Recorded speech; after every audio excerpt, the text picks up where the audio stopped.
Welcome, dear viewer, to a tale that transcends time itself. Have you ever wondered what it would be like to live during America's most opulent era, when love fought against society's rigid expectations? This is the story of Catherine Morrison, a brave journalist who dared to challenge the boundaries of her time, and Edward Whitmore, a railroad magnate who discovered that true wealth lies not in gold, but in the courage to follow one's heart. Tell me, where are you watching from today? From the bustling streets of a modern city, or perhaps from the quiet countryside? Wherever you are, this story will transport you to 1878 New York. Before we begin this journey together, please subscribe to our channel and leave a like if you enjoy stories that touch the soul. Now let us step back in time. New York City, summer of 1878, the Gilded Age. The crystal chandeliers of the Breakers Mansion cast dancing shadows across marble floors polished to mirror perfection. Summer heat hung thick in the Newport air, yet inside the Vanderbilt Palace, ladies fluttered silk fans while gentlemen adjusted starched collars, all performing the elaborate ballet of high society. The year 1878 had brought unprecedented prosperity to America's elite, and tonight's ball was a testament to their golden reign. Catherine Morrison stood at the edge of the ballroom, her emerald silk gown a calculated choice that honored tradition while asserting her independence. At 23, she possessed the rare combination of beauty and intellect that made both men and women take notice, though for entirely different reasons. Her auburn hair was swept into an elegant chignon, revealing the graceful curve of her neck and the determined set of her jaw. She was here not as a guest seeking a husband, but as a journalist for the New York Herald, documenting the extravagances of America's new aristocracy. The orchestra's strings whispered Strauss melodies as couples glided across the floor in perfect synchronization. Kate observed everything through the lens of her profession, the way Mrs. Astor's diamonds caught the light, the subtle tensions between railroad dynasties, the quiet desperation of debutantes, hoping to secure advantageous matches. Her notebook, discreetly hidden in her beaded reticule, was filling with observations that would later become her column on society's glittering facade. "Might I have the pleasure of this dance?" The voice, deep and unexpectedly gentle, came from behind her. Kate turned to find herself facing Edward Whitmore, heir to one of the most influential railroad fortunes in the country. His dark hair was meticulously groomed, his evening clothes impeccable, yet there was something in his grey eyes that suggested a man weary of the performance required by his station. At 29, he carried himself with the confidence of someone born to privilege, yet Kate detected an underlying vulnerability that intrigued her professional instincts. "I'm afraid I don't dance with strangers, Mr. Whitmore," she replied, recognizing him from newspaper photographs and society pages. A smile played at the corners of his mouth. "Then allow me to remedy that. Edward Whitmore, and I have a proposition that might interest a woman of your unique position." There was something in his tone that made Kate's pulse quicken, not entirely with alarm, but with the journalist's instinct for a story. She noticed how his eyes scanned the room as if seeking escape routes, how his shoulders tensed when he spotted a particular cluster of matrons near the refreshment table. "And what position would that be, sir?" "That of a woman who observes rather than participates, who sees through the artifice to the truth beneath." He stepped closer, lowering his voice. "I find myself in need of a temporary refuge from the matrimonial ambitions of certain interested parties. Perhaps you might consider a brief masquerade. Nothing compromising, merely the appearance of mutual interest." Kate studied his face, noting the genuine desperation carefully masked by breeding and charm. Around them, the waltz continued its hypnotic rhythm, while across the room she could see Mrs. Margaret Whitmore, Edward's formidable aunt, holding court with several eligible young ladies and their mothers, all eyes occasionally darting toward Edward with predatory calculation. "I suppose," Kate said slowly, "that one dance might serve both our purposes. I observe society's intricate dances, and you avoid becoming prey to them." Edward's relief was almost palpable as he offered his arm. "You understand the game perfectly." As they moved onto the dance floor, Kate felt the immediate shift in the room's attention. Whispers rustled like autumn leaves as observers tried to identify Edward Whitmore's mysterious partner. His hand at her waist was warm and steady, guiding her through the complicated steps of the cotillion with practiced ease. Despite her reservations about such deceptions, Kate found herself genuinely enjoying the sensation of floating across the polished floor, her silk skirts rustling in harmony with the music. "You're quite accomplished," Edward murmured as they navigated a particularly complex turn. "I had excellent teachers," Kate replied, then added with a hint of mischief, "though they might disapprove of my current profession." Ah, yes, the infamous lady journalist.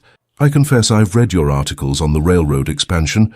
Quite insightful, particularly your observations about the human cost of progress. Kate's eyebrows rose in surprise. Most men of his class dismissed her work as frivolous society prattle. You actually read the substance rather than merely glancing at the byline. I make it my business to understand all perspectives on my industry, miss. For a moment, Kate hesitated. Revealing her identity could compromise her ability to observe and report objectively, yet something in Edward's manner suggested genuine interest, rather than mere social manipulation. Morrison, she said finally. Catherine Morrison. The music swelled toward its conclusion, and as the final notes faded, Edward bowed deeply while Kate curtsied with practiced grace. The applause of the assembled guests washed over them, but Kate was acutely aware of the calculating gazes still fixed upon them both. Thank you for the rescue, Miss Morrison, Edward said quietly as he escorted her from the floor. And thank you for the dance, Mr. Whitmore, though I suspect this evening's performance has raised more questions than it answered.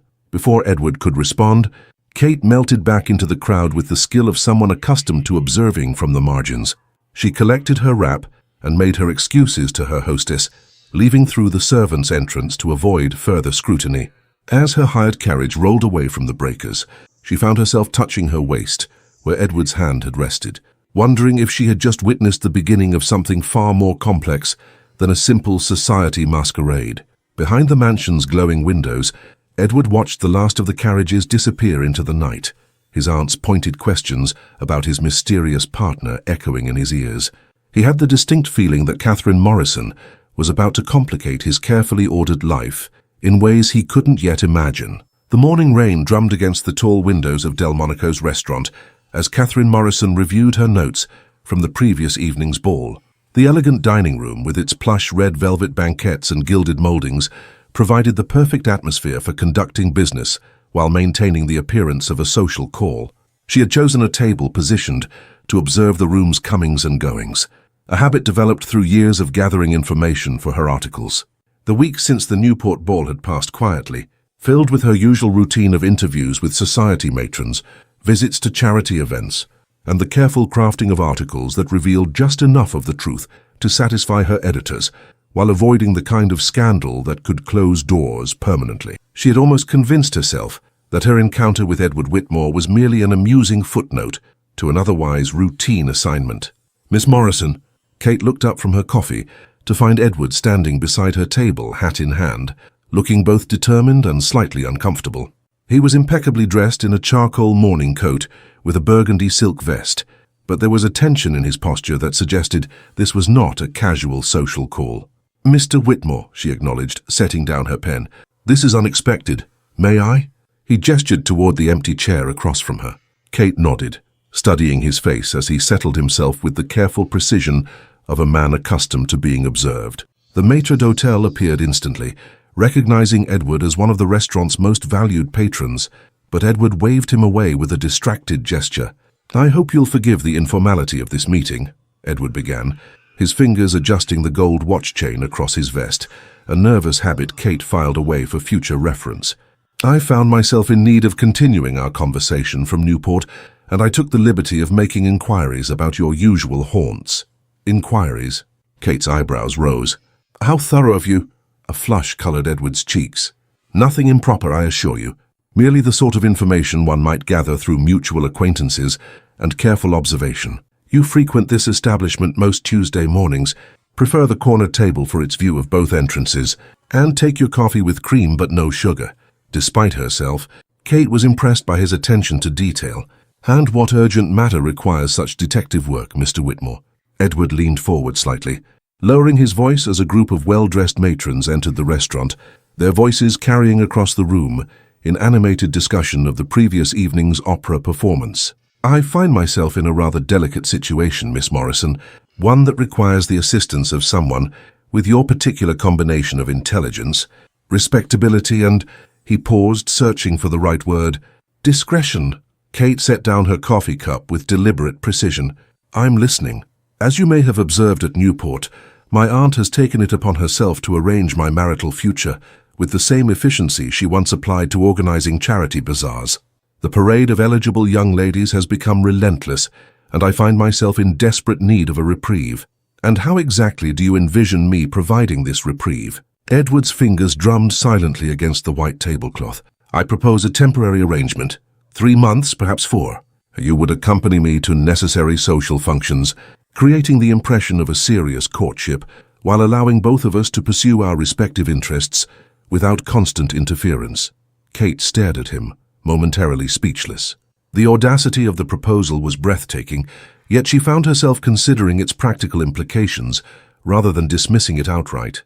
"You're suggesting I become your pretend paramour," she said finally, keeping her voice carefully neutral. "I prefer to think of it as a mutually beneficial business arrangement," Edward replied.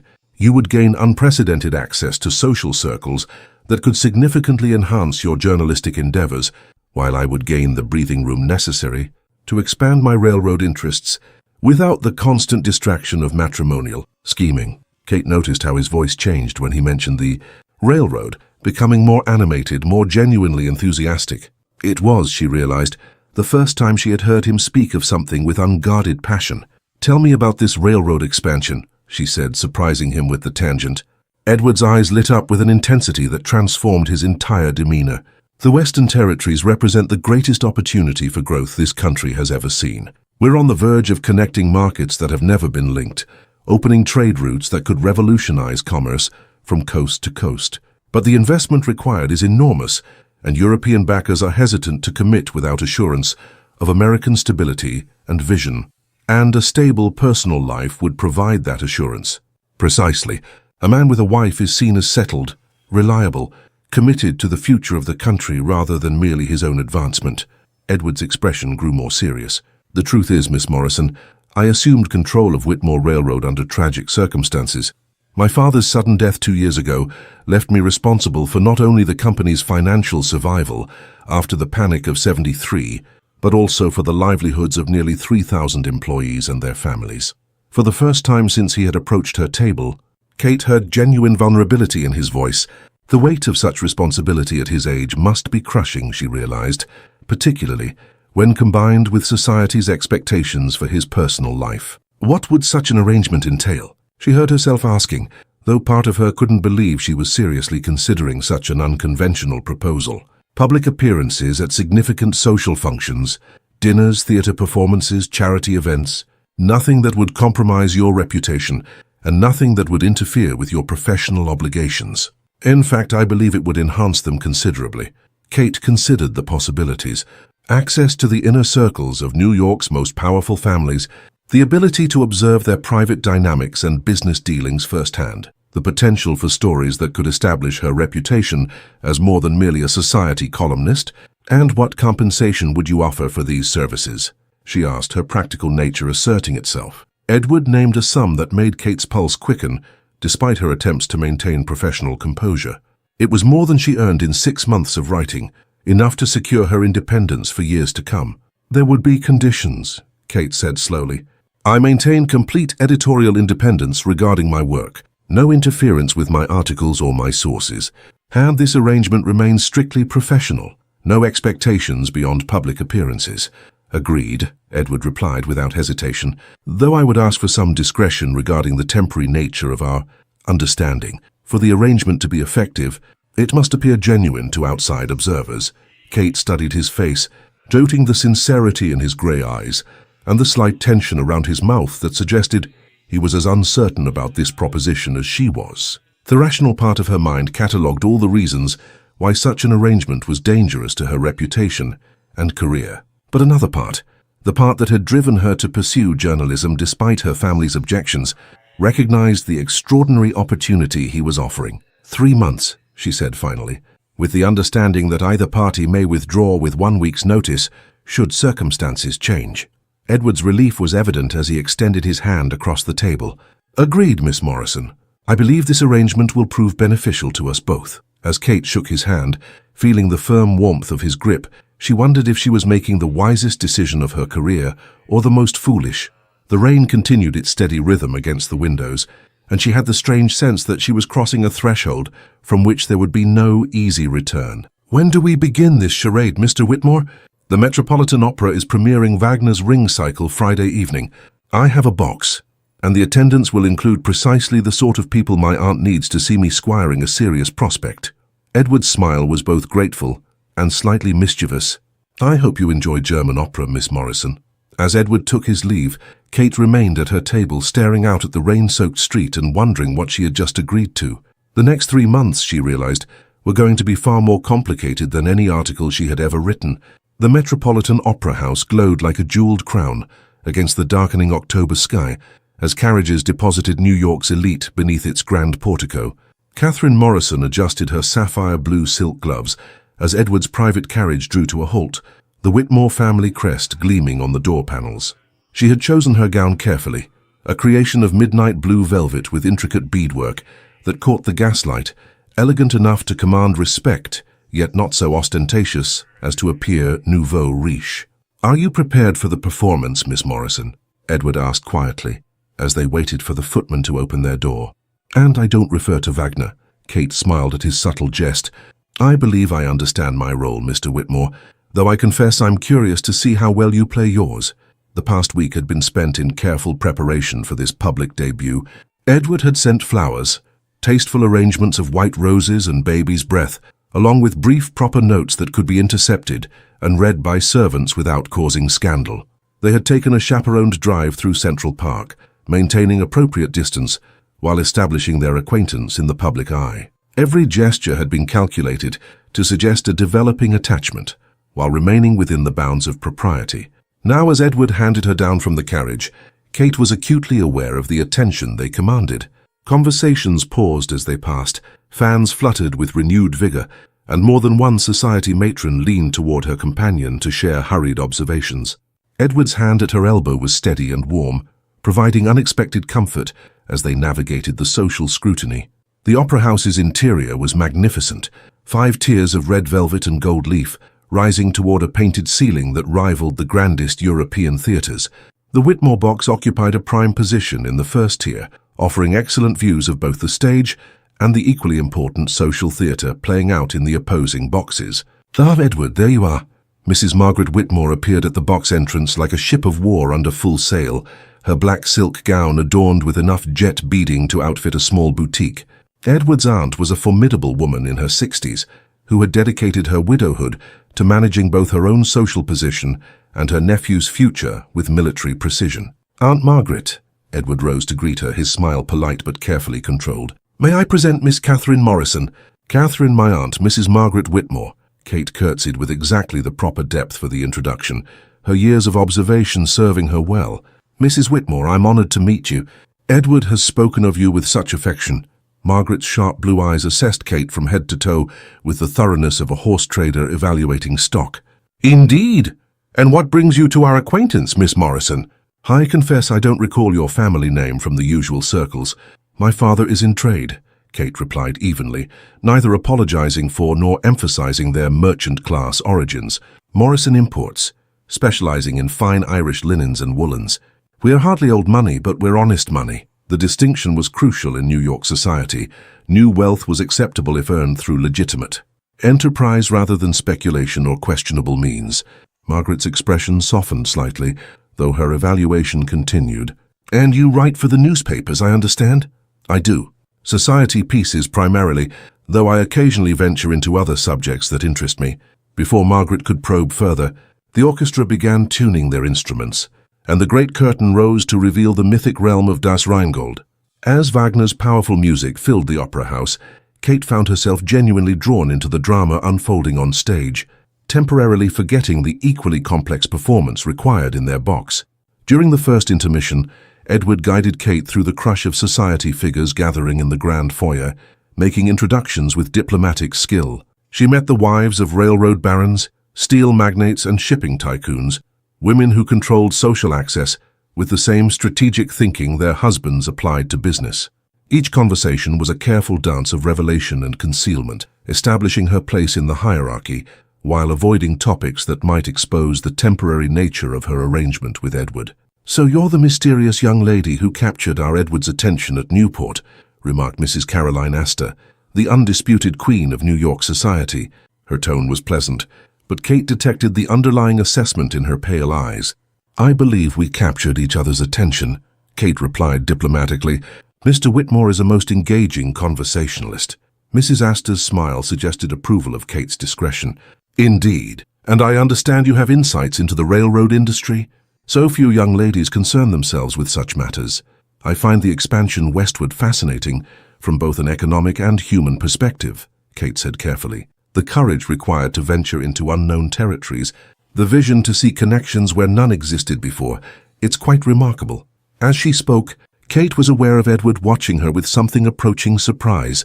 She had the sense that he hadn't expected her to display genuine knowledge of his business interests, and his impressed expression gave her an unexpected flush of satisfaction. The conversation was interrupted by the arrival of Cornelius Vanderbilt Jr., his presence immediately creating a subtle shift in the group's dynamics. The railroad industry was intensely competitive, and the rivalry between the Vanderbilt and Whitmore lines was well known in business circles. Whitmore, Vanderbilt nodded coolly to Edward, then turned his attention to Kate with predatory interest. And this must be the lovely Miss Morrison I've been hearing about. Cornelius Vanderbilt Jr. at your service. Kate accepted his bow with appropriate grace, while noting the tension that suddenly radiated from Edward. Mr. Vanderbilt, your reputation precedes you, as does yours, my dear. I understand you write with considerable insight about matters of commerce. Perhaps you'd be interested in learning about some of our exciting new developments. I'd be delighted to provide you with information that might prove illuminating. The offer was simultaneously gracious and threatening. Access to competing information that could compromise Edward's business interests, while appearing to be merely friendly professional interest. How kind of you, Kate replied smoothly. Though I find my current perspective quite comprehensive, Edward has been most generous in sharing his expertise. Vanderbilt's smile remained charming, but his eyes hardened slightly. Of course, though one mustn't limit oneself to a single source, however knowledgeable. The railroad business is complex with many competing interests and perspectives. The warning was delicately delivered but unmistakable. Kate felt Edward's tension increase, though his exterior remained perfectly composed. Indeed, Kate said pleasantly. I've found that the most interesting stories often emerge from understanding those complexities rather than simplifying them. The second bell chimed, signaling the end of intermission and providing a graceful escape from the increasingly pointed conversation. As they returned to their box, Edward's hand at her back conveyed both gratitude and concern. I apologize for Vanderbilt's behavior, he murmured as they settled into their seats. Business rivalries sometimes spill over into social situations inappropriately. No apology necessary, Kate replied quietly. Though I begin to understand why you feel the need for allies in your personal life. The business world appears quite ruthless. As the curtain rose on De Walkure, Kate found herself studying Edward's profile in the dim light, noting the tension in his jaw and the protective way he positioned himself between her and the Vanderbilt box. Whatever had begun as a simple business arrangement between them was already becoming more complicated. Entangled with genuine emotions and real dangers she was only beginning to understand. The final notes of Wagner's epic rang through the opera house as the curtain fell, and the audience rose in thunderous applause. As Edward helped Kate with her wrap, she caught sight of Margaret Whitmore watching them with calculating eyes, and she realized that their performance had been successful enough to advance to the next act of their own complicated drama.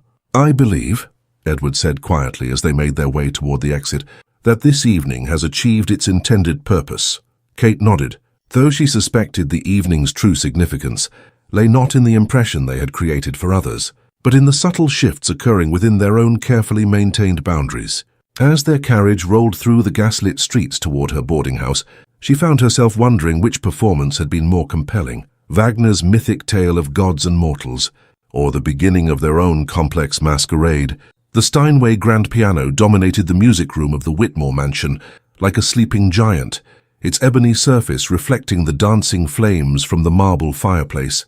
November rain pelted the tall windows overlooking Fifth Avenue as Catherine Morrison stood beside the instrument, her fingertips tracing its polished edge with unconscious reverence.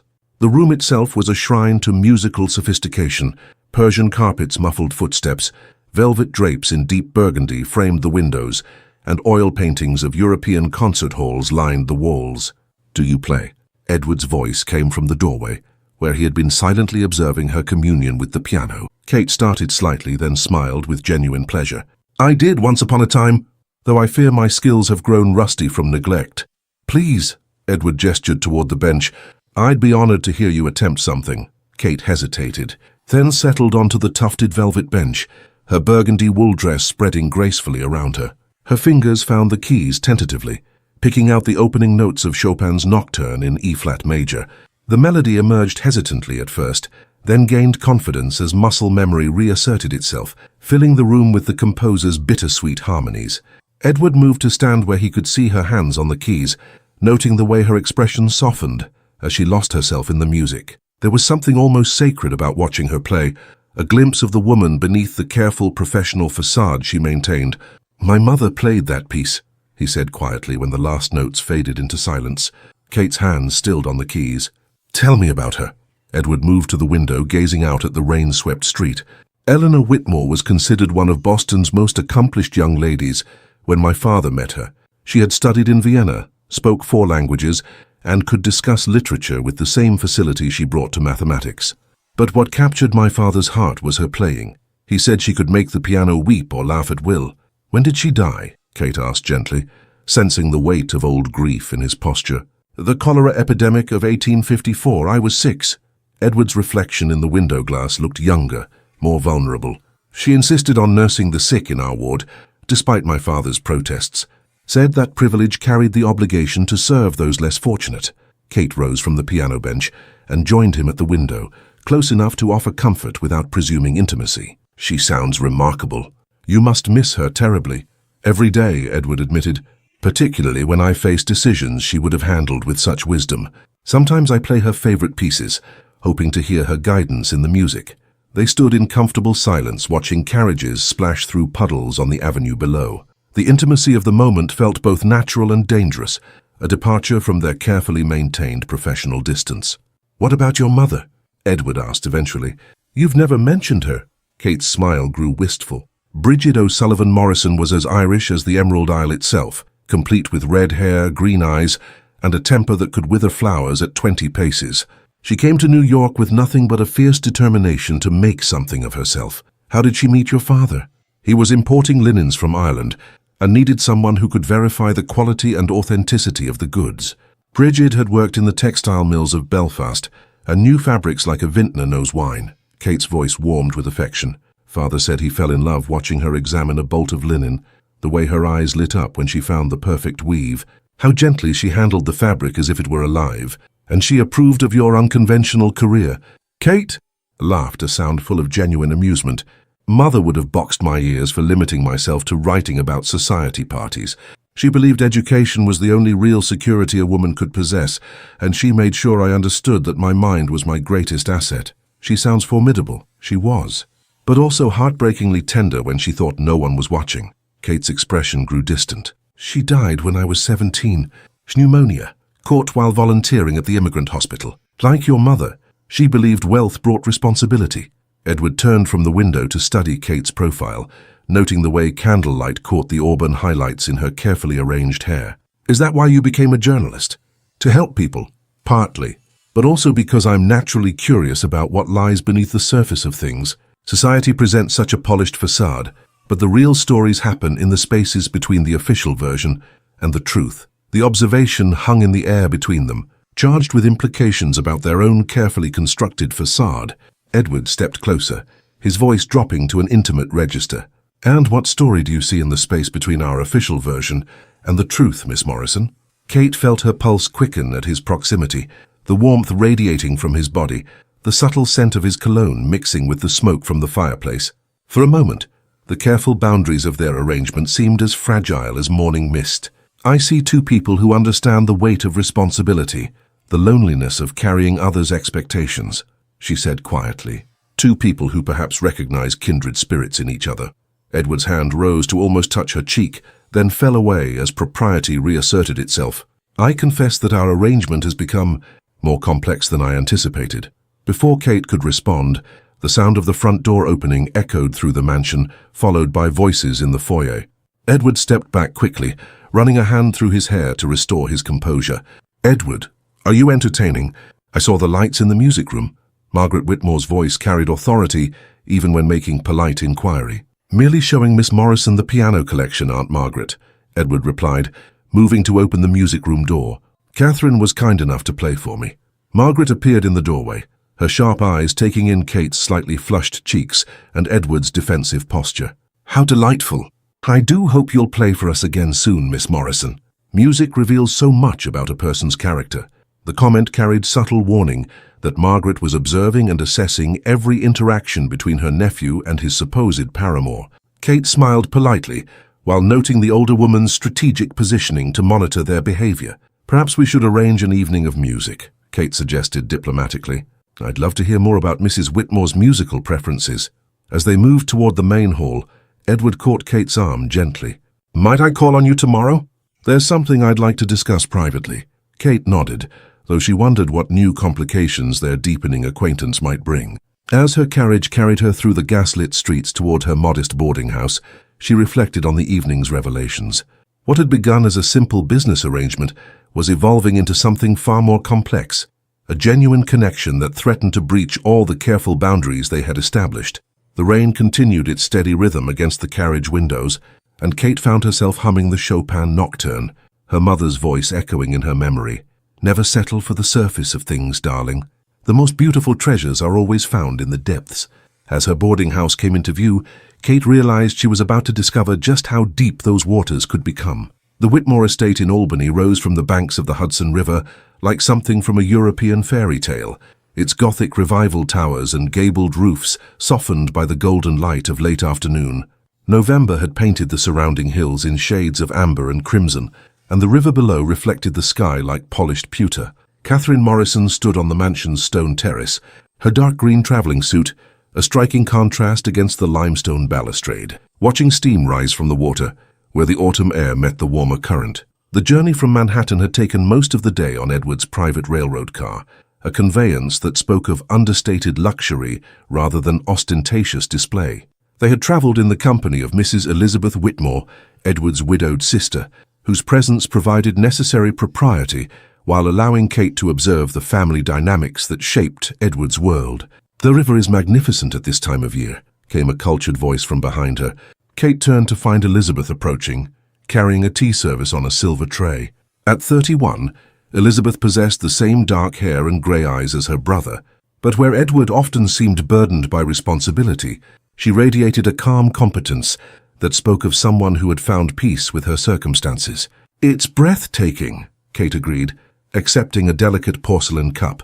I can understand why your family chose to build here. Our great-grandfather was a romantic, Elizabeth said with a gentle smile. He believed that surrounding oneself with beauty made one a better person, though I suspect he also appreciated the practical advantages of controlling river traffic for his shipping interests. Kate sipped her tea, noting the subtle blend of pragmatism and sentiment in Elizabeth's observation. You manage the estate, Edward mentioned? Among other things, after my husband died at Gettysburg, I found myself with time and a talent for organization that Edward desperately needed.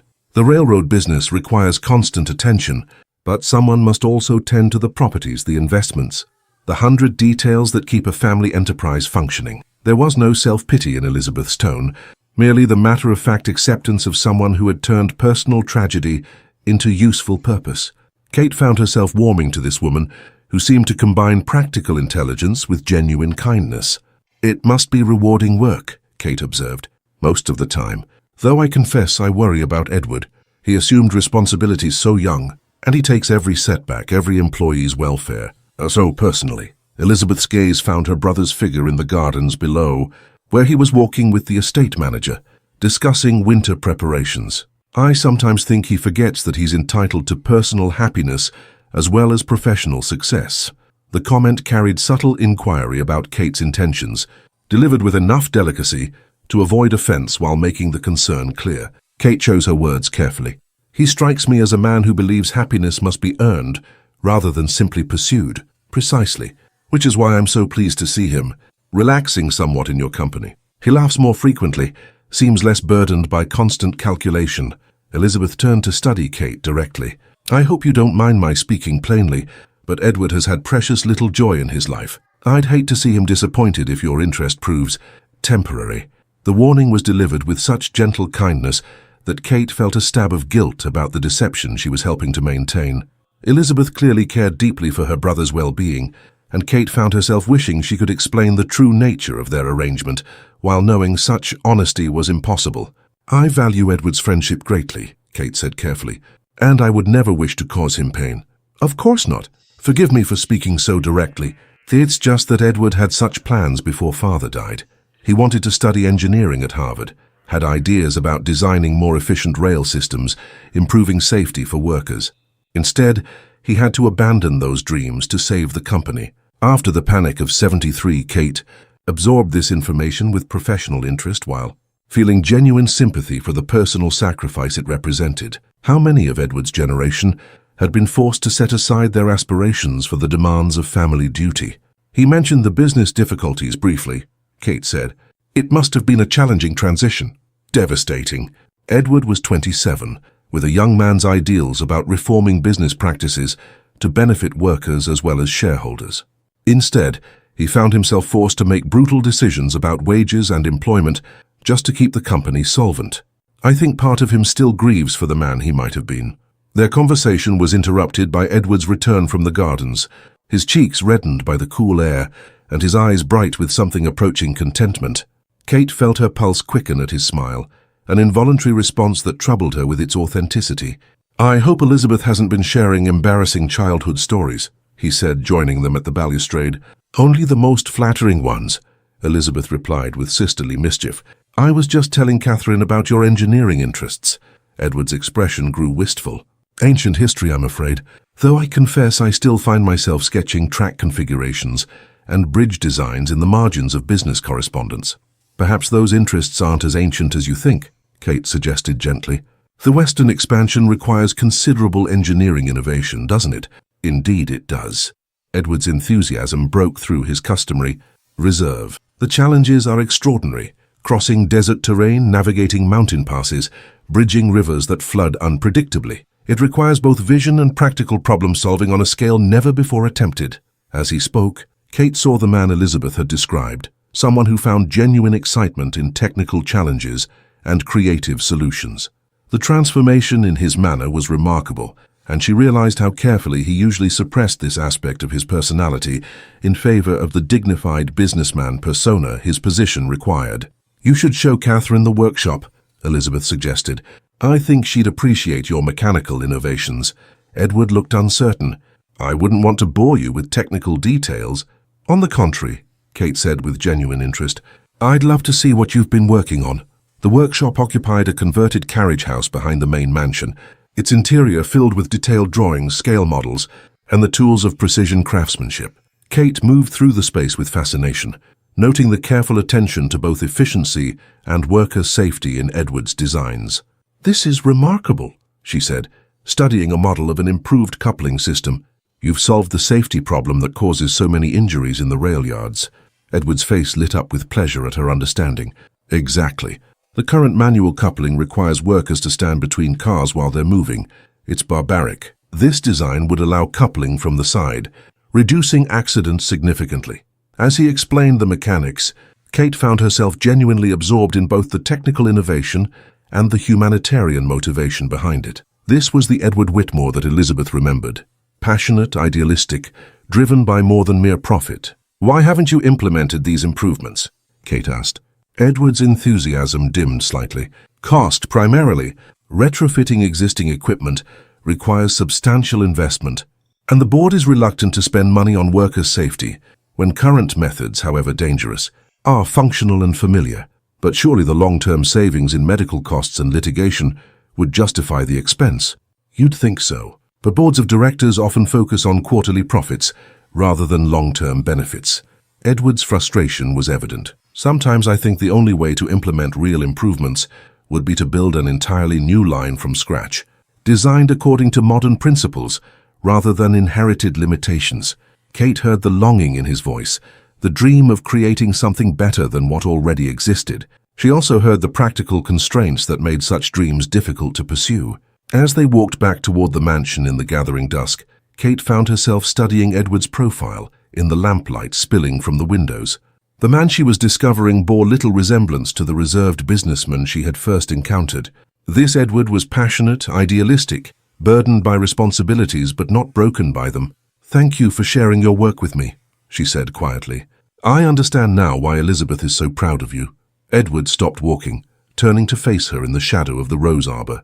"And I'm beginning to understand why I find myself confiding in you in ways I never intended." The admission hung in the air between them, charged with implications that threatened the careful boundaries of their arrangement. Kate felt the pull of genuine attraction, not just to his obvious qualities, but to the complex man she was discovering beneath the surface. "Edward," she began, then stopped, uncertain how to voice the confusion of feelings their deepening acquaintance was creating. He stepped closer, close enough that she could see the struggle in his grey eyes, the tension between desire and propriety. "I know," he said quietly. "This wasn't supposed to become complicated?" Kate supplied, her voice barely above a whisper. "Real," Edward corrected, his hand rising to almost touch her cheek before falling away. "Our arrangement was meant to be a simple business transaction. Instead, I find myself caring." The word escaped before Kate could stop it, revealing more of her own feelings than she had intended. Edward's smile was rueful, far more than is wise given our circumstances. The sound of Elizabeth calling them for dinner provided a necessary interruption, breaking the spell of intimacy that had settled around them. As they walked toward the mansion's welcoming lights, Kate realized that their carefully constructed facade was giving way to something far more dangerous, the possibility of genuine love, with all its complications and potential for heartbreak. The Hudson River continued its ancient flow toward the sea, indifferent to human complications, while in the mansion above, three people prepared to navigate the treacherous waters of truth and deception that would determine all their futures. The newsroom of the New York Herald buzzed with its usual chaotic energy as Catherine Morrison made her way between the cluttered desks toward the editor's office. The December morning was gray and bitter, with snow threatening in the low-hanging clouds that pressed against Manhattan's rooftops. The air inside was thick with tobacco smoke and the sharp scent of printer's ink, while the constant clatter of typewriters provided a staccato rhythm to the journalists' urgent conversations. James O'Brien's office occupied a corner of the building, its windows offering a view of the busy street below, where vendors hawked newspapers and office workers hurried past with their collars turned up against the wind. O'Brien himself was a man of middle years, whose Irish heritage showed in his ruddy complexion and steel-grey hair, but whose American ambition burned in his keen blue eyes. He had built the Herald's reputation through a combination of thorough reporting and strategic discretion that kept both readers and advertisers satisfied. "Sit down, Kate," O'Brien said without preamble as she entered his office. His tone was serious, lacking the usual warmth he showed toward his most reliable society correspondent. "We need to discuss your recent articles." Kate settled into the worn leather chair across from his desk, noting the stack of newspapers and correspondence that suggested he had been conducting research. Her professional instincts sharpened as she recognized the signs of an editor preparing for a difficult conversation. "Is there a problem with my work?" she asked, maintaining the calm tone that had served her well in countless interviews with defensive socialites. "On the contrary, your work has been exceptional." Too exceptional, perhaps. O'Brien leaned back in his chair, studying her with the intensity of someone trying to solve a complex puzzle. "Your recent pieces on railroad expansion show remarkable insight into business strategies and financial projections. Insights that seem quite beyond what one might gather from public speeches and social gatherings." Kate felt a chill that had nothing to do with the December weather. "I pride myself on thorough research, Mr. O'Brien. I read industry publications, attend lectures, interview knowledgeable sources." "Indeed, and one of those sources appears to be Edward Whitmore himself." O'Brien's tone remained carefully neutral, but Kate detected the underlying concern. "I've been hearing interesting reports about your frequent appearances at his side." "Mr. Whitmore has been gracious enough to educate me about the railroad industry," Kate replied carefully, "as have several other prominent businessmen. I believe in understanding my subjects thoroughly." O'Brien opened a folder on his desk and withdrew several newspaper clippings. "These are from various society columns over the past 6 weeks. Each mentions you as Edward Whitmore's frequent companion. The speculation about your relationship has become quite prominent." Kate reviewed the clippings with growing unease. What she had hoped would appear as casual social acquaintance was being interpreted as serious courtship, complete with breathless speculation about engagement announcements and wedding plans. "Society columnists are prone to exaggeration," she said, though she knew the excuse sounded weak even to her own ears. "Perhaps. But my concern isn't gossip, Kate. It's the appearance of conflict of interest." O'Brien's expression grew more serious. If you're romantically involved with Whitmore, how can readers trust your objectivity when writing about railroad business? More importantly, how can I trust that you're not sharing confidential information that could affect stock prices or business negotiations? The accusation struck Kate like a physical blow. Her professional integrity was the foundation of everything she had worked to build, and the suggestion that she might compromise it for personal gain made her stomach clench with anger and fear. "I have never shared confidential information," she said firmly, "and I have never allowed personal feelings to compromise my professional judgment." "I want to believe that, Kate, but I also have to protect the newspaper's reputation." O'Brien withdrew another document from his folder. "This came to my attention yesterday. Perhaps you can explain it." Kate looked at the paper with growing dread. It was a detailed analysis of Whitmore Railroad's financial position, including information about loan negotiations and expansion plans that she recognized from conversations with Edward, conversations that had taken place in private moments when his guard was down. "Where did you get this?" she asked, though she suspected she already knew the answer. "Thomas McKenna, a former clerk with Whitmore Railroad, brought it to us. He claims there are serious irregularities in the company's financial records. Falsified contracts, inflated assets, questionable loans from the First National Bank. He's offering to provide documentation in exchange for protection and a substantial fee." Kate's mind raced as she processed the implications. If McKenna's allegations were true, Edward could be facing criminal charges. If they were false, someone was attempting to destroy his reputation and business through manufactured scandal. Either way, her position as both his supposed paramour and the journalist investigating the story created an impossible conflict. "What do you want me to do?" she asked, though she dreaded the answer. "I want you to investigate these allegations thoroughly and objectively, and I want you to end whatever personal involvement you have with Whitmore until the investigation is complete." O'Brien's tone brooked no argument. "The Herald's credibility depends on our ability to report the truth without bias. If you can't maintain that objectivity, I'll assign the story to someone else." Kate stared at the documents scattered across O'Brien's desk, feeling the careful structure of her life beginning to collapse. The arrangement with Edward had become far more complex than a simple business transaction, involving genuine feelings that made objective reporting nearly impossible. Yet her career and reputation depended on her ability to separate personal emotions from professional duty. "I'll conduct a thorough investigation," she said finally, "but I'll need access to company records and the right to interview all relevant parties." "Agreed. But Kate," O'Brien's voice softened slightly, "be careful. Railroad money is powerful, and people who threaten those interests sometimes find themselves facing serious consequences. If Whitmore is innocent, he'll want the truth revealed. If he's guilty..." The unfinished sentence hung in the air like a threat. Kate gathered the documents with hands that trembled slightly, her mind already formulating plans for an investigation that could destroy everything she had come to value. As she left O'Brien's office, the newsroom's familiar chaos seemed muted, as if she were viewing it through glass. Her carefully constructed world was about to collide with the harsh realities of business and politics, and she wasn't certain which would survive the impact. The snow had begun to fall as she emerged onto the street, each flake a cold reminder of the winter that was descending on more than just the city. By tomorrow, she would have to begin asking Edward questions that would reveal either his innocence or his guilt, and in either case, would probably end the relationship that had become far more precious to her than any mere professional arrangement had a right to be.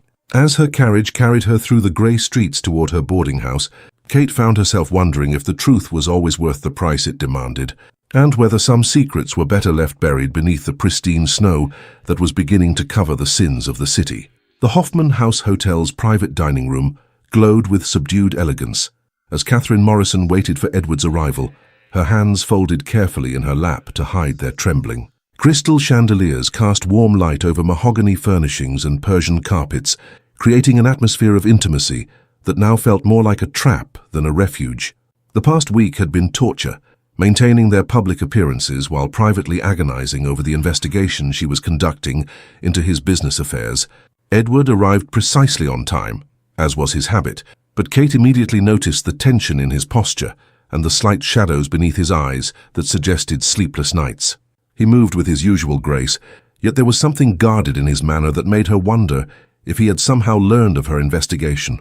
"Catherine," he said warmly, taking her hand and pressing a brief kiss to her gloved fingers. "You look lovely, though perhaps a bit pale. I hope you haven't been working too hard." The irony of his concern struck her like a physical blow. If only he knew that her recent exhaustion came from researching his potential criminal activities, rather than any ordinary journalistic assignment.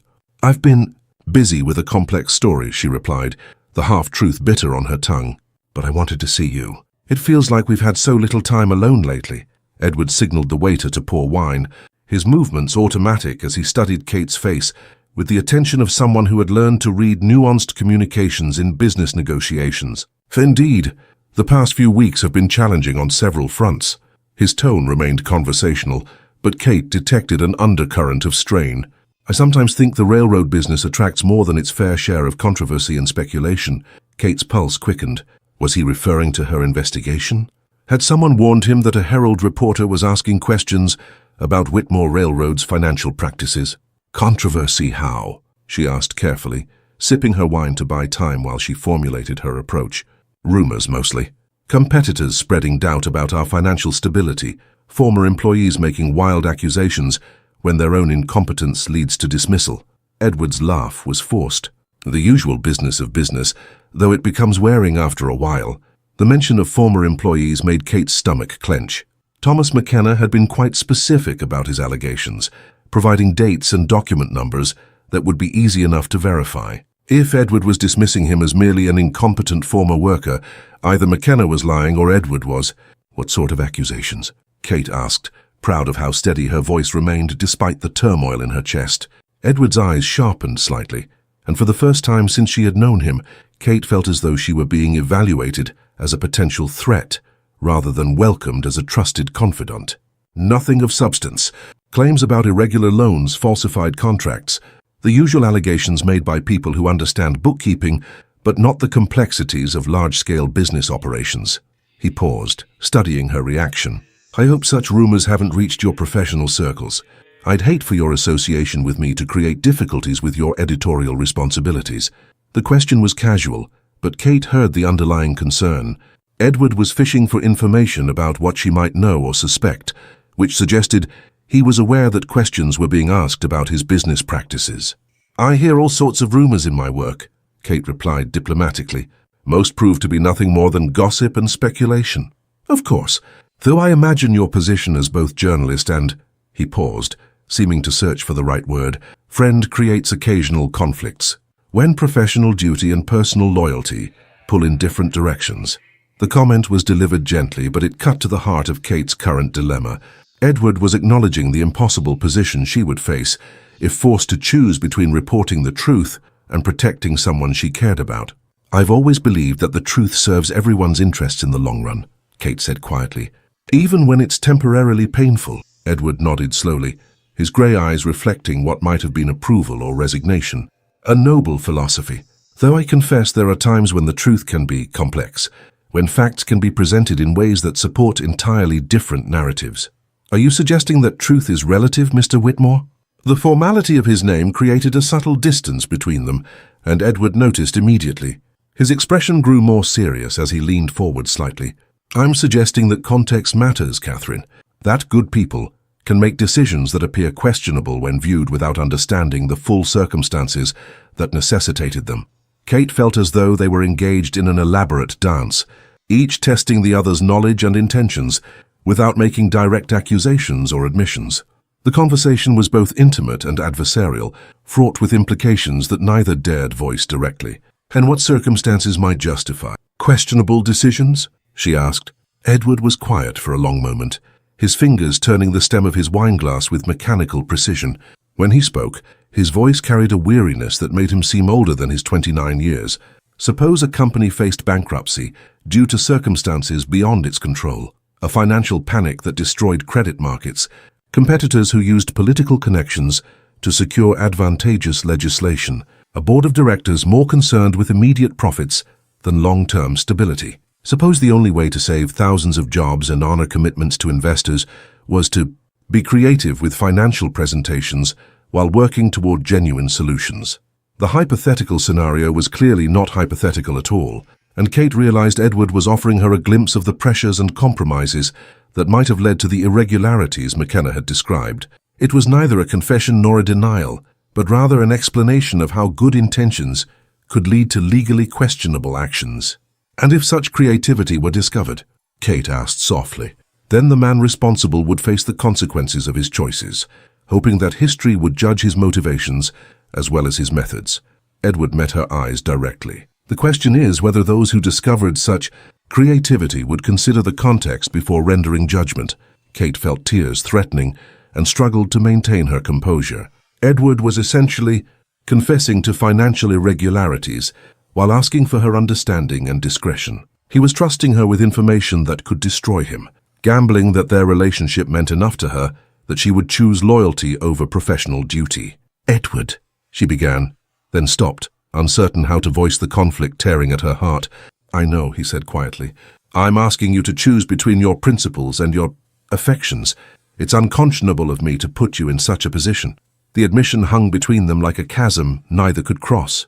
Kate realized that Edward had known about her investigation all along, had perhaps even orchestrated this conversation to force a resolution to the impossible situation they both faced. "What do you want me to do?" she whispered. Edward's smile was infinitely sad. "I want you to follow your conscience, Catherine. Whatever that requires, I'll understand and accept." The nobility of his response only made Kate's dilemma more painful. He was releasing her from any obligation to protect him, freeing her to pursue the truth, even if it destroyed him. It was exactly the sort of gesture that made her care for him more deeply, which in turn made the choice more agonizing. As they sat in the elegant dining room, surrounded by the trappings of wealth and privilege, Kate realized that some questions of truth and loyalty couldn't be resolved through conversation or compromise.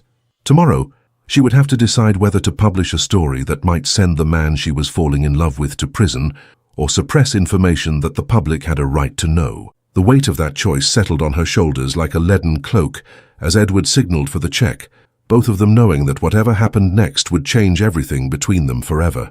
The gaslight flickered against the frosted windows of the Manhattan Records office as Catherine Morrison bent over a ledger that might contain the evidence to destroy or exonerate Edward Whitmore. 3 days had passed since their devastating conversation at the Hoffman house, and Kate had thrown herself into investigation with the desperate energy of someone hoping facts might provide clarity where emotions offered only confusion.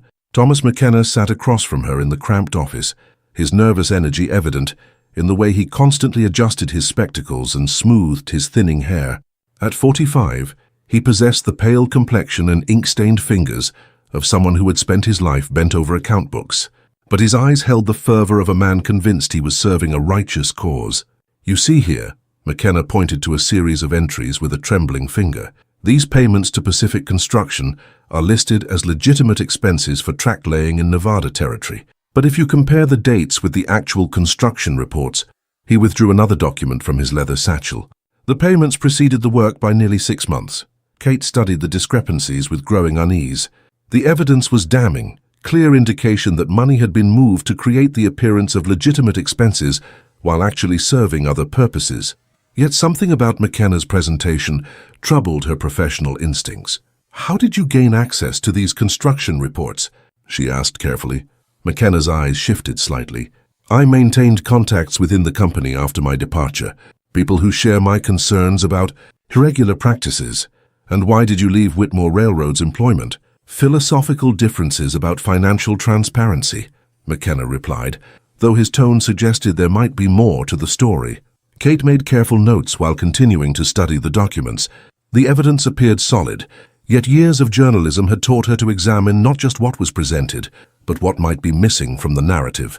"Mr. McKenna, I need to ask you directly, have you been approached by anyone outside Whitmore Railroad about these allegations? Competitors, perhaps, or other interested parties?" McKenna's discomfort was immediate and obvious. "I don't see how that's relevant. The facts speak for themselves. The facts need context to be properly understood. If you're being compensated by Whitmore's business rivals, that's information readers deserve to know. My motivations are irrelevant if the evidence is authentic," McKenna protested, but his evasiveness only strengthened Kate's suspicions. Before she could probe further, a new voice interrupted their conversation. "Miss Morrison, I believe you're investigating matters related to Whitmore Railroad."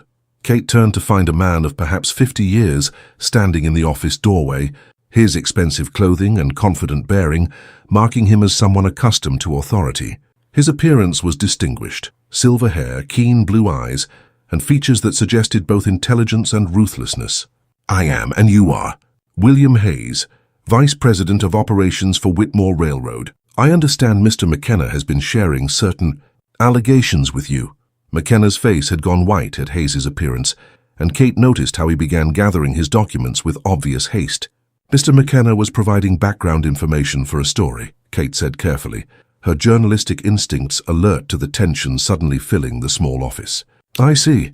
And has he mentioned his own role in the irregularities he's so eager to expose?" Hayes stepped into the room, his presence immediately dominating the space. "Or his current employment with Cornelius Vanderbilt Jr.'s organization." The revelation struck Kate like a physical blow. If McKenna was working for Vanderbilt, his allegations took on an entirely different character, from whistleblowing to industrial sabotage designed to destroy a competitor. "Is this true?" Kate demanded, turning to McKenna. "My current employment doesn't invalidate the evidence," McKenna stammered, but his credibility was clearly shattered. Hayes smiled with grim satisfaction. Mr. McKenna was dismissed from Whitmore Railroad for embezzling funds from employee pension accounts. The irregularities he's describing weren't authorized by Mr. Whitmore. They were McKenna's own attempts to cover his theft. Kate felt the careful structure of her investigation collapsing as she realized she had been manipulated by competing business interests. Yet Hayes's version of events also needed scrutiny. "Do you have documentation supporting these claims, Mr. Hayes?" "Indeed I do." Hayes produced a folder from his briefcase. Bank records showing unauthorized withdrawals from pension funds, McKenna's signed confession when confronted with the evidence, and the agreement we reached to avoid criminal prosecution in exchange for his resignation. As Kate reviewed the documents, she began to understand the true complexity of the situation. McKenna had been stealing from worker pension funds, then attempting to cover his tracks by falsifying company records. When discovered, he had been quietly dismissed rather than prosecuted, a decision that might have been merciful, but also provided Vanderbilt with a compromised former employee who could be used to spread damaging allegations. "Why wasn't this reported to the authorities?" Kate asked Hayes. Mr. Whitmore believed prosecution would harm McKenna's family while failing to recover the stolen funds. Sometimes mercy proves to be a mistake. Hayes's tone suggested he had disagreed with Edward's decision at the time. Kate stared at the documents spread across the desk, realizing that her investigation had uncovered a web of competing interests rather than simple corruption. McKenna was a thief being used by Vanderbilt to spread false accusations. Hayes was defending his company, but possibly concealing other irregularities. And Edward remained an enigma, whose motivations she was only beginning to understand. "I'll need to verify all of this independently," Kate said finally. "Of course," Hayes agreed. "Though I should mention that Mr. Whitmore is unaware of my presence here today. I took it upon myself to provide clarification when I learned of McKenna's activities." The revelation added another layer of complexity. If Edward didn't know about Hayes's intervention, it suggested either admirable delegation of authority or dangerous ignorance of his company's defensive measures. As McKenna fled the office with the tattered remains of his credibility, Kate found herself alone with Hayes and a new set of questions that seemed to multiply rather than resolve her dilemmas. "Mr. Hayes, I need your honest assessment of Whitmore Railroad's financial practices.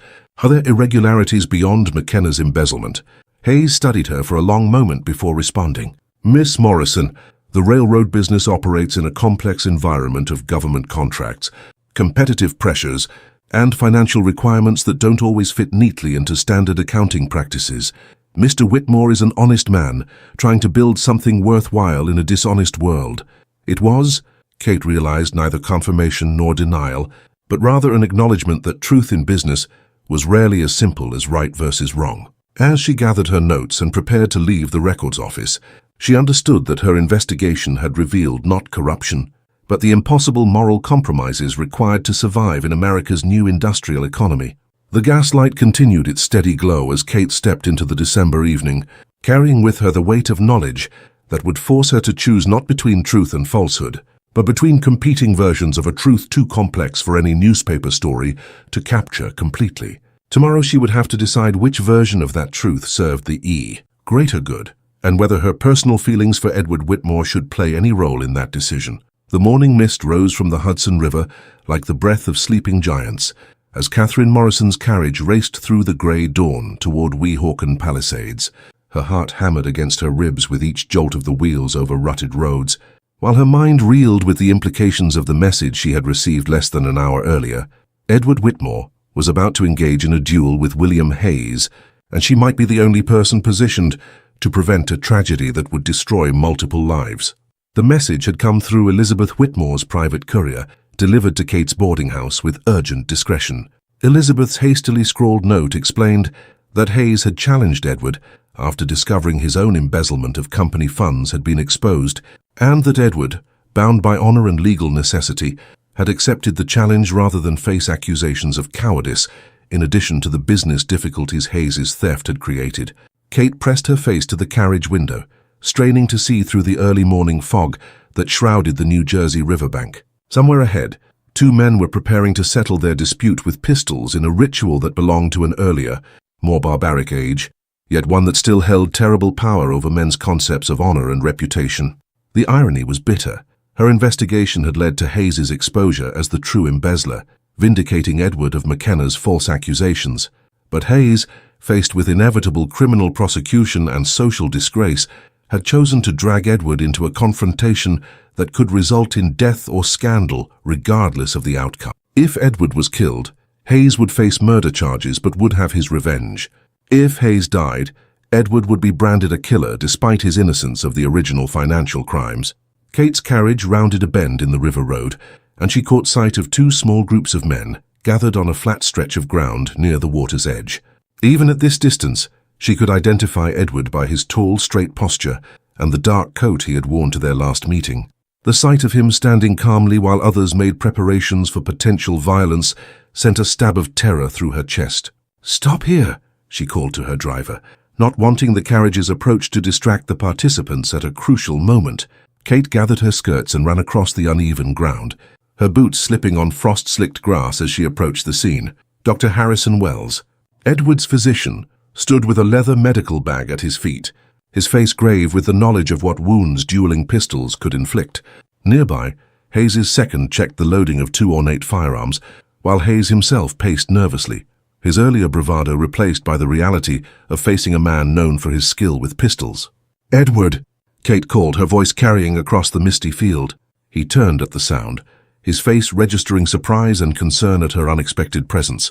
In 3 quick strides, he reached her side, his hands gripping her shoulders with gentle firmness. "Catherine, you shouldn't be here. This is neither safe nor appropriate for a lady to witness. And it's neither safe nor appropriate for you to participate in," Kate replied, her voice sharp with fear and frustration. "This is madness, Edward. Hayes is trying to destroy you, because he knows his own crimes have been discovered." Edward's grey eyes reflected both appreciation for her concern and resigned determination to proceed. "My reputation and the company's integrity require that I defend against Hayes's accusations publicly. If I refuse this challenge, people will assume guilt regardless of the evidence in my favor. Let them assume what they will. Your life is worth more than the opinions of people who would judge a man's character by his willingness to kill or die, rather than by his actions and integrity." The passion in Kate's voice drew attention from the other men present, and she realized that her appearance had created an additional complication. A lady's presence at a duel was scandalous, and her obvious emotional investment in Edward's welfare would fuel gossip for months. "Miss Morrison," Hayes called from across the field, his voice carrying mock courtesy, "how thoughtful of you to bid farewell to your paramour. I hope you won't judge me too harshly for defending my honor against his slanders." The calculated cruelty of Hayes's words made Kate's temper flare, and she started toward him before Edward's restraining hand stopped her. "He wants to provoke an emotional response," Edward said quietly.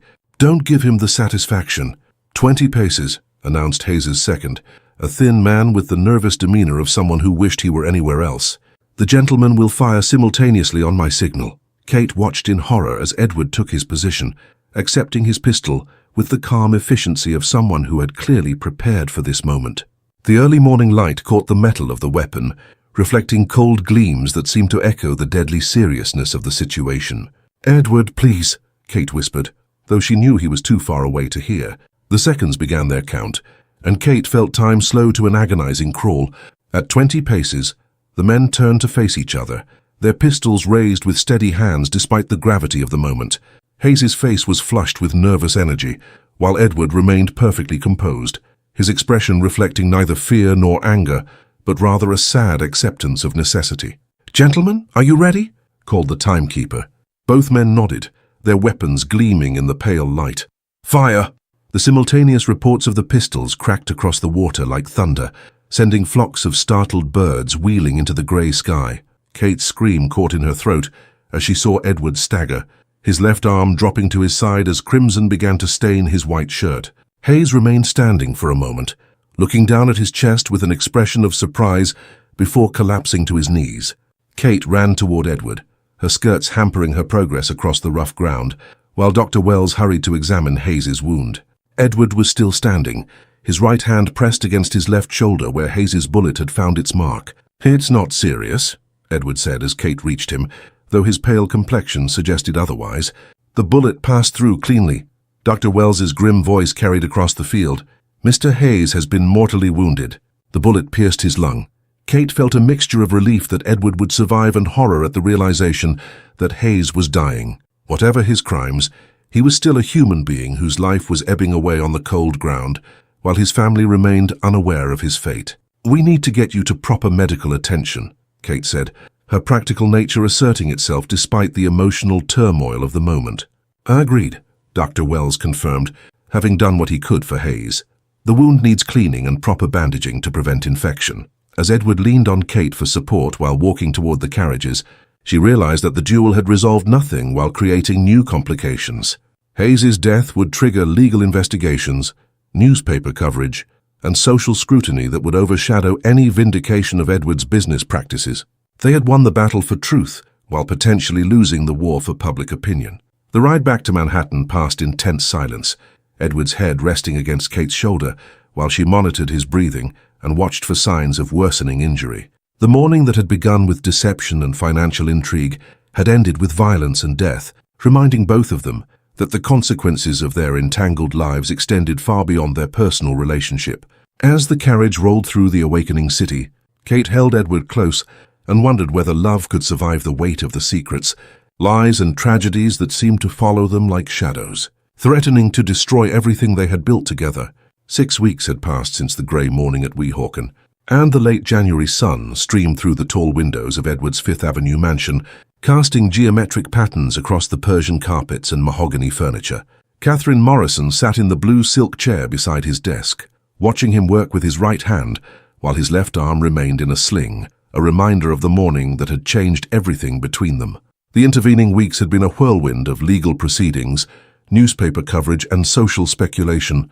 Hayes's death had been ruled justifiable homicide in a legal duel, but the investigation had exposed his embezzlement of company funds and vindicated Edward of the accusations that had precipitated the confrontation. Kate's articles for the Herald had carefully detailed the financial irregularities while protecting Edward's privacy wherever possible, walking the delicate line between journalistic duty and personal loyalty. "Third District Attorney's Office has formally closed the investigation," Edward said, setting down a legal document with obvious relief. "All charges related to Hayes's allegations have been dismissed." Kate felt a weight lift from her shoulders that she hadn't fully realized she'd been carrying. The threat of criminal prosecution had hung over them for weeks, casting a shadow over every conversation and public appearance. "And the company's financial position?" she asked. "Recovering. Hayes's embezzlement was substantial, but the insurance policies will cover most of the losses. More importantly, the European investors have renewed their confidence now that the true facts have emerged." Edward flexed his injured shoulder carefully. "We should be able to proceed with the Western expansion on schedule." Kate studied his profile as he spoke, noting the lines of strain around his eyes that hadn't been there 3 months earlier. The duel and its aftermath had aged him, adding gravity to his manner that made him seem more like the railroad baron society expected and less like the idealistic engineer she had discovered beneath the surface. "You're not happy about it," she observed. Edward's smile was rueful. "I'm relieved, certainly. But the cost," he gestured toward his injured arm. "Hayes is dead, his family disgraced, the company's reputation damaged despite our vindication. Success achieved through such means feels hollow." You didn't choose the confrontation, Edward. Hayes forced it when he chose theft over honesty, perhaps. But I can't escape the feeling that a wiser man might have found a different solution. My father would have handled the situation with less violence and destruction. Kate rose from her chair and moved to stand beside his desk, close enough to see the self-doubt that undermined his surface confidence. The events of recent weeks had forced her to confront her own feelings about their relationship, moving beyond the careful professional distance she had tried to maintain. Your father didn't face the same pressures you're dealing with, she said gently. The business world has become more competitive, more ruthless. You've handled an impossible situation with remarkable integrity. Edward looked up at her with an expression that combined gratitude and longing. Have I? Sometimes I wonder whether I've simply become skilled at justifying questionable decisions. The vulnerability in his voice touched something deep in Kate's chest. She had spent weeks observing him navigate the legal and social consequences of the duel, noting how he took responsibility for outcomes beyond his control while showing genuine concern for Hayes' family, despite their adversarial relationship. Edward, she said quietly, I need to tell you something I should have said weeks ago. He set down his pen and gave her his complete attention, perhaps sensing the shift in her tone towards something more personal than their usual careful discussions of business and current events. When I first agreed to our arrangement, I told myself it was purely professional, a mutually beneficial business transaction with clear boundaries and defined outcomes. Kate moved closer, her hands clasped before her to hide their trembling. But somewhere between the Metropolitan Opera and the Hudson River, between Delmonico's and this moment, I stopped pretending that my feelings were merely professional interest. Edward's breath caught, and she saw hope kindle in his grey eyes, despite his obvious effort to maintain composure. Catherine, let me finish, she said, her voice growing stronger with each word. I care about you, Edward, not as a journalist observing a subject, not as a temporary companion fulfilling a contract, but as a woman who has discovered that love doesn't respect carefully drawn boundaries or rational planning. The silence that followed her confession was charged with possibilities neither had dared voice during the careful months of their public charade. Edward rose from his chair, moving slowly due to his injured arm, until he stood directly before her. And what does that mean for us? He asked quietly. Our arrangement was temporary, designed to end when circumstances no longer required the pretense. Perhaps it's time to stop pretending, Kate replied, her heart hammering as she voiced what both had been thinking but neither had dared suggest. Edward's right hand rose to cup her cheek with infinite gentleness, his thumb tracing the line of her jaw with reverent attention. I've been falling in love with you since that first waltz at Newport, but I didn't dare hope you might feel the same. You're so independent, so committed to your career. Independence doesn't mean isolation, Edward. And my career matters to me precisely because it allows me to choose my own path, rather than having it chosen for me. Kate leaned into his touch, savoring the warmth and strength of his hand against her skin. If I choose to share that path with you, it would be because I want to, not because society or family expectations require it. The distinction was crucial in an era when women's choices were severely limited by law and custom. Kate was asserting her right to choose love on her own terms, rather than having it imposed through social pressure or economic necessity. What are you saying? Edward asked, though his expression suggested he hoped he understood her meaning. I'm saying that our pretense has become reality, and perhaps it's time to make that reality official. Kate's smile was both nervous and determined. If you're asking, that is. Edward's answer came not in words but in the gentle pressure of his lips against hers, a kiss that tasted of relief and joy and the promise of a future neither had dared imagine when their carefully controlled arrangement began. When they separated, both were breathless and slightly stunned by the depth of emotion that simple contact had revealed. Is that a yes? Kate asked with mock seriousness. That's a proposal, Edward replied, his voice rough with emotion. Catherine Morrison, will you marry me? Not as part of any business arrangement or social convenience, but because I love you and can't imagine my life without you. Yes, Kate whispered, then louder. Yes, of course yes. As Edward drew her close with his good arm, Kate realized that their story had moved beyond deception and scandal toward something genuine and lasting. The challenges they would face as a married couple in a rapidly changing world were real, but they would face them together, as partners who had chosen each other freely and completely. Outside the mansion's windows, New York continued its relentless pace of growth and change, but inside the quiet room where two hearts had finally spoken their truth, time seemed suspended in a moment of perfect understanding and infinite possibility. The sheep meadow in Central Park had awakened from winter's grip into a symphony of green and gold, with daffodils pushing through the warming earth and cherry trees budding in anticipation of spring's full arrival. Catherine Morrison spread the blanket with practiced efficiency, while Edward unpacked the wicker hamper that Cook had prepared for their picnic, his movements still slightly careful due to his healing shoulder, but noticeably more natural than they had been a month earlier. "I can't remember the last time I simply sat in the grass without any agenda, beyond enjoying the afternoon," Edward confessed, settling beside Kate on the soft wool blanket. "That's because you're constitutionally incapable of relaxation," Kate replied with fond amusement, watching him arrange the food with the same methodical precision he brought to business correspondence.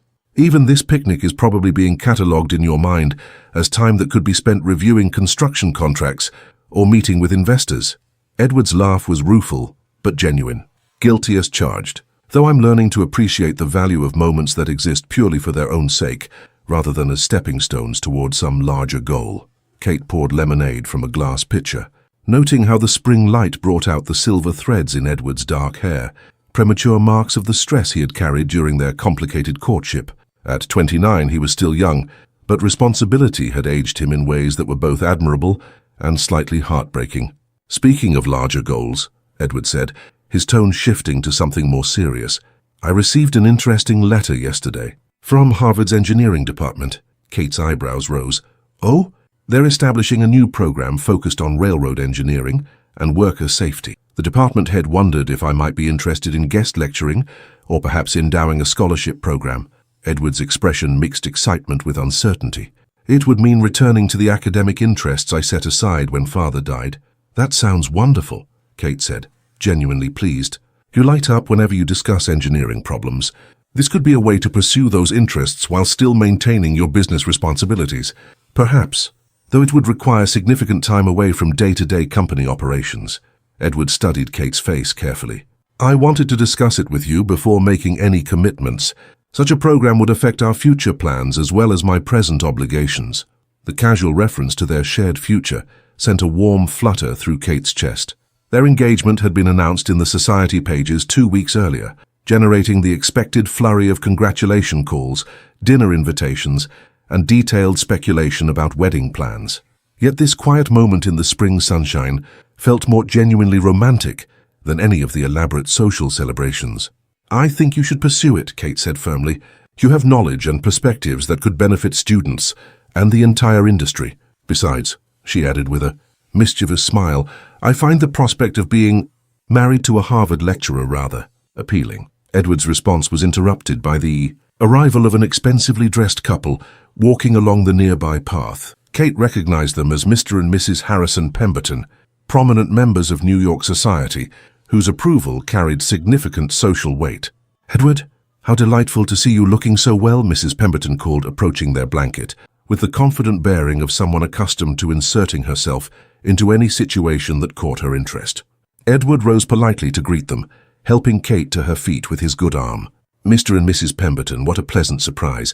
May I present my fiancée, Miss Catherine Morrison?" Kate executed a perfect curtsy, drawing on years of observation to match Mrs. Pemberton's social expectations while maintaining her own sense of dignity. "Of course, the famous lady journalist," Mrs. Pemberton said with the sort of smile that managed to be both welcoming and slightly patronizing. "I've been reading your articles with great interest.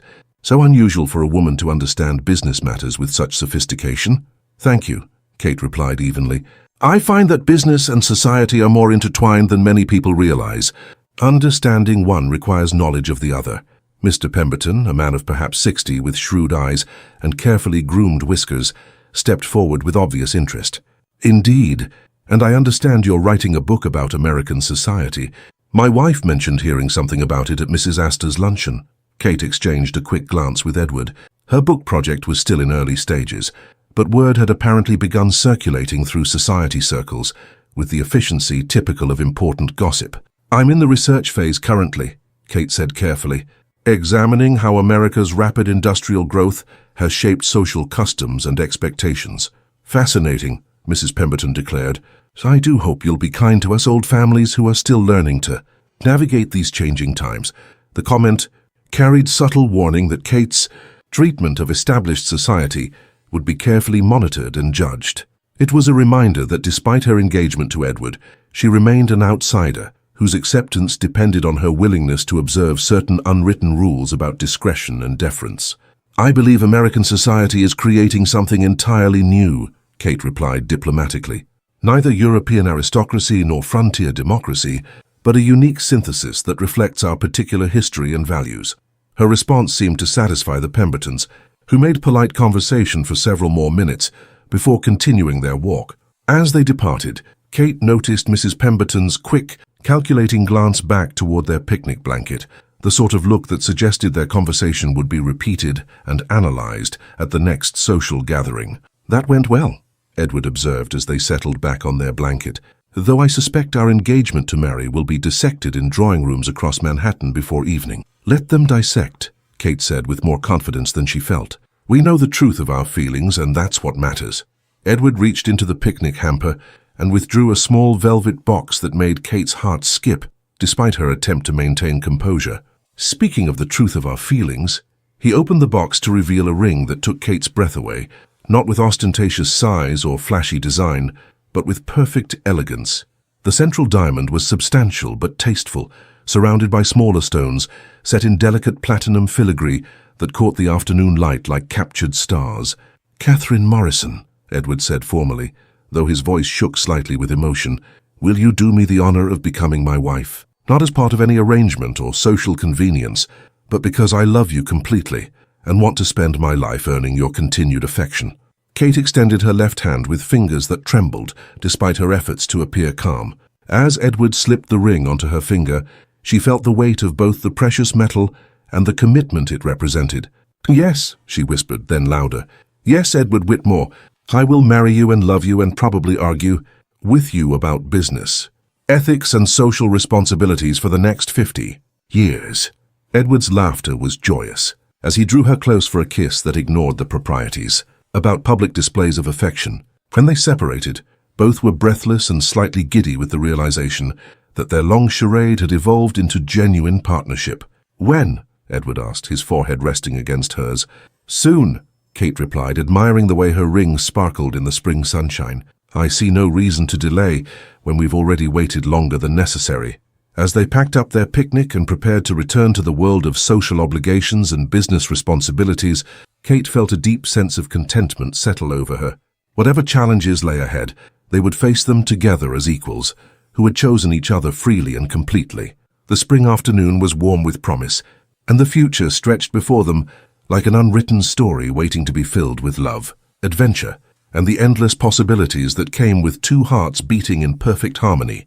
Trinity Church rose against the June sky like a Gothic prayer rendered in stone, its spire reaching toward heaven, while its doors opened to welcome New York's most prominent families for the wedding of Edward Whitmore and Catherine Morrison. The morning air shimmered with heat and anticipation as carriages deposited elegantly dressed guests beneath the church's soaring arches, their conversations creating a buzz of excitement that rivaled the cicadas singing in nearby trees.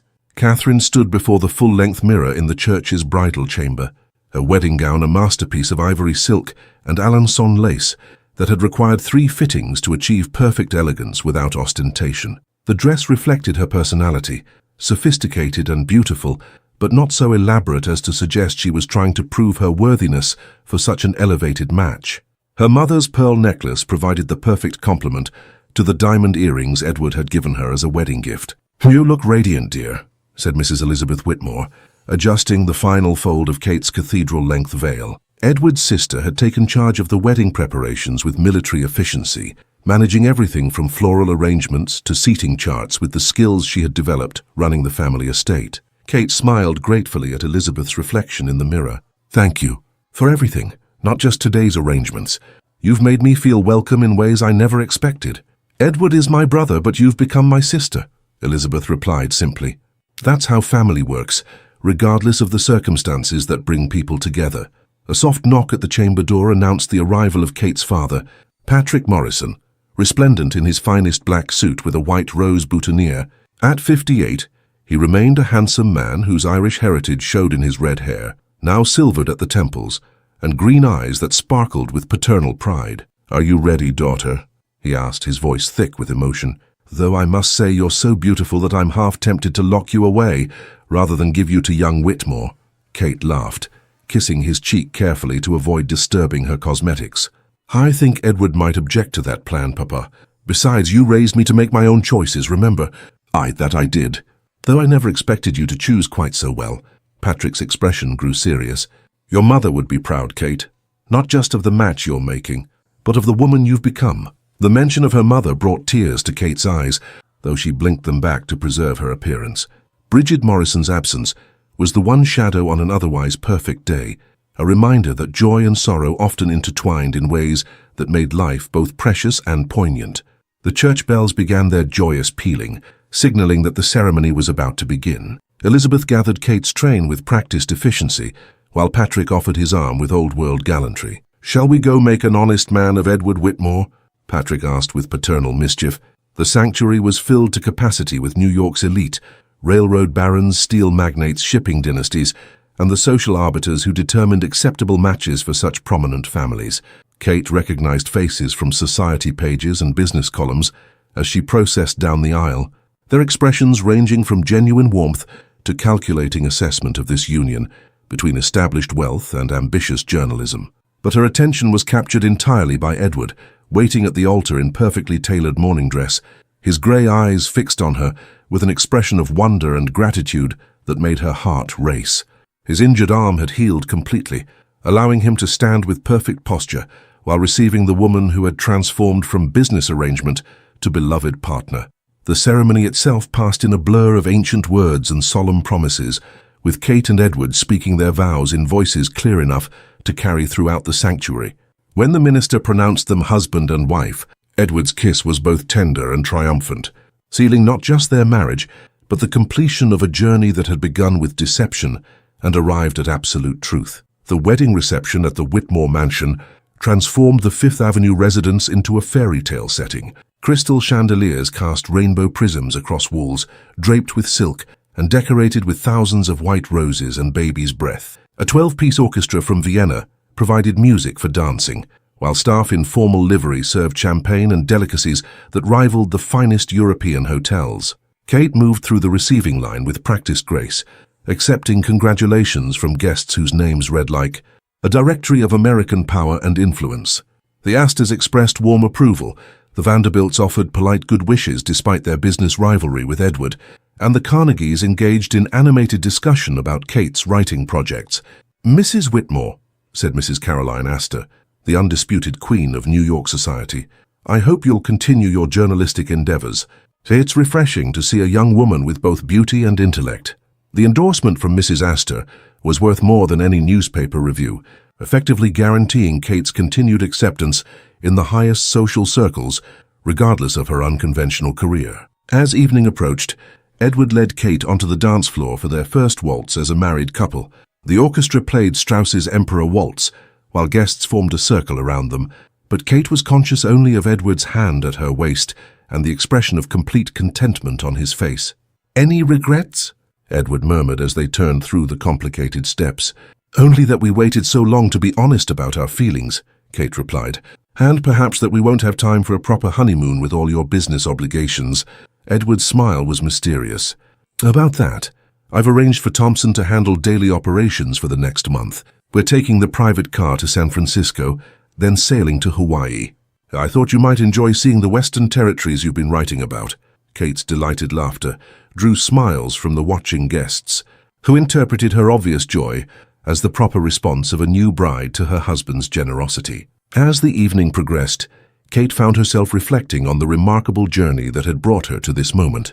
What had begun as a simple business arrangement had evolved through attraction, conflict, investigation, and near tragedy to arrive at genuine love and partnership. The road had been neither straight nor simple, but it had led to something far more valuable than either had originally sought.